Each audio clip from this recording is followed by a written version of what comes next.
আসসালামু আলাইকুম। আমরা যারা স্টুডেন্ট রয়েছি আমরা বিভিন্ন পরীক্ষা দিয়ে থাকি, আর পরীক্ষাগুলোতে প্যারাগ্রাফ নামক এই শব্দটি আমরা সবাই পরিচিত, কারণ এই প্যারাগ্রাফ শব্দটি অনেক জায়গায় এসে থাকে আমাদের জীবনে। যতগুলো স্কুল বলো কলেজ বলো প্রত্যেকটা জায়গায় কিন্তু এই প্যারাগ্রাফটি থাকে। আমরা দেখা যায় অনেকগুলো সাজেশন মেনে প্যারাগ্রাফগুলো পড়ে যদি আমরা পরীক্ষার হলে যাই, আর যদি ওই প্যারাগ্রাফটা যদি না আসে তখন কিন্তু আমরা ওই প্যারাগ্রাফটা কাঙ্ক্ষিত প্যারাগ্রাফটা সুন্দরভাবে লিখে আসতে পারি না, যার কারণে আমরা কি করতে পারি না, আমাদের যে মার্কস রয়েছে কাঙ্ক্ষিত মার্কস কিন্তু আমরা পাই না। আমরা এই একটা প্যারাগ্রাফ পড়লে ভালো দিক সম্পর্কে যত রকম প্যারাগ্রাফ রয়েছে প্রত্যেকটা প্যারাগ্রাফ কিন্তু যে কোনো প্যারাগ্রাফ আসুক না কেন আমরা কিন্তু অ্যান্সার করতে পারবো। এই যে ফরম্যাটটি আমি তোমাদেরকে এখন শেয়ার করব, এই ফরম্যাটটি তোমাদের যতদিন বেঁচে থাকবা, যত পরীক্ষায় যত প্যারাগ্রাফে আসুক না কেন, শুধুমাত্র তুমি জাস্ট একটু জাস্টিফাই করতে পারলে হলো যে এটা ভালো দিক সম্পর্কে প্যারাগ্রাফ, তাহলে আমি 100% গ্যারান্টি দিয়ে বলতে পারতেছি যে তুমি যদি এরকমভাবে লিখে আসো 10-এ 10 না পেলে মিনিমাম 8 হলেও পাবে। তোমরা যখন কোনো একটা ইংলিশ পড়ো এবং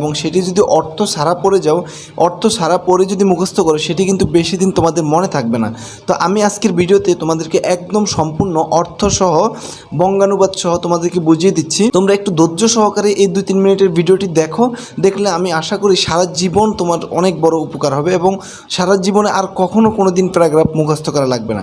দেখো, যে কোনো ভালো দিক সম্পর্কে প্যারাগ্রাফ বলতে আমি বোঝাচ্ছি যে এই যে এখানে আমি কয়েকটা এক্সাম্পল দিয়েছি, সেই এক্সাম্পলগুলোর মধ্যে রয়েছে ডিসিপ্লিন, অনেস্টি, ট্রুথফুলনেস, তারপর সেটা dignity of labour, kindness, good behaviour, friendship ইত্যাদি ইত্যাদি। এই যে এখানে প্রায় 16টির মতো আমি দিয়েছি, কিন্তু আরও রয়েছে পৃথিবীতে যত রকম ভালো দিক সম্পর্কে প্যারাগ্রাফগুলো রয়েছে এই রিলেটেড প্রত্যেকটা প্যারাগ্রাফ যেখান থেকে আসুক না কেন তোমরা জাস্ট এই টেমপ্লেটটা দিয়ে আসবা, তাহলে কিন্তু তোমরা ভালো একটা রেজাল্ট পাবা। এনপি মানে কি, তোমরা এই প্যারাগ্রাফের যতগুলো জায়গায় এনপি দেখে আসবা, সব জায়গায় মনে করবা যে তোমাদের যে কাঙ্ক্ষিত প্যারাগ্রাফটির নাম সেটি কিন্তু তোমরা এখানে বসিয়ে দিবা।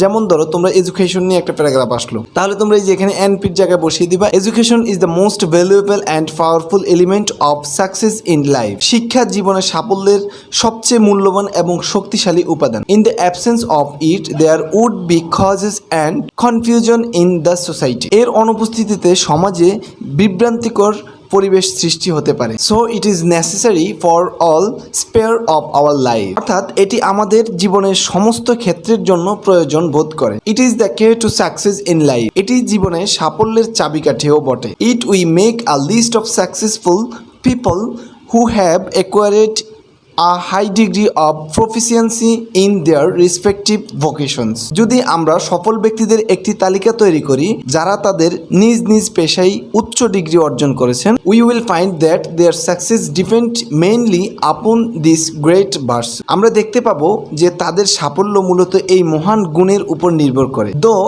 NP is a mental faculty and an invisible quality, its effect is a greatly felt. যদিও NP একটি মানসিক অনুষদ এবং এটি একটি অদৃশ্য গুণ, এর প্রভাব ব্যাপকভাবে অনুভূত হয়। It is more valuable than money. ইহা টাকার চেয়েও অধিক মূল্যবান। It is to be prized on its on account. ইহা নিজেকে পুরস্কার দেওয়ার মতো হয়ে থাকে। It brings great rewards for human life. ইহা মানুষের জন্য মূল্যবান পুরস্কার নিয়ে আসে। It is dignifies every situation and build up every person and advances every society. ইহা প্রতিটি অবস্থাতেই মর্যাদা দেয় এবং প্রতিটি ব্যক্তিকে গড়ে তোলে এবং প্রতিটি সমাজকে অগ্রসর করে। Without it no man can earn respect.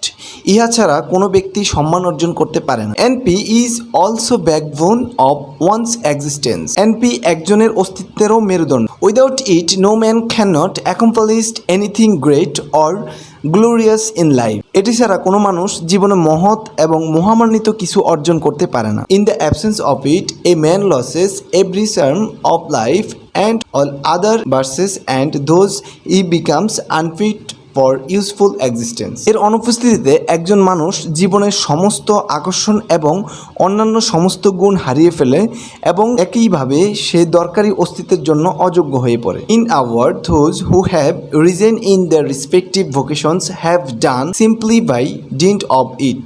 এক কথায় যারা তাদের নিজ নিজ পেশায় উঠে এসেছেন তারা কেবল এটি দিয়েই করেছে। Therefore everybody should have it at any cost and the earlier better. সর্বোপরি এই বিষয়টি প্রত্যেকের তাড়াতাড়ি করা উচিত। তো তোমরা যারা আরেকটু ভালো স্টুডেন্ট রয়েছে, যে তারা ভালো মার্কসের আশা করতেছো, তাদেরকে বলবো এই যে এই প্যারাগ্রাফটা যখন লিখবা, লিখার প্রথম দিয়ে তোমরা 2 থেকে 3টা লাইন তোমাদের যদি মনে থাকে ওই সম্পর্কে, যেমন অনেস্টি সম্পর্কে যদি আসে, এই অনেস্টি সম্পর্কে 2-3টা লাইন তোমরা যদি লিখে দিতে পারো বা শেষে দিয়ে 2-3টা লাইন যদি লিখে দিতে পারো, তাহলে তোমরা কিন্তু ফুল মার্কস পেয়ে যাবে।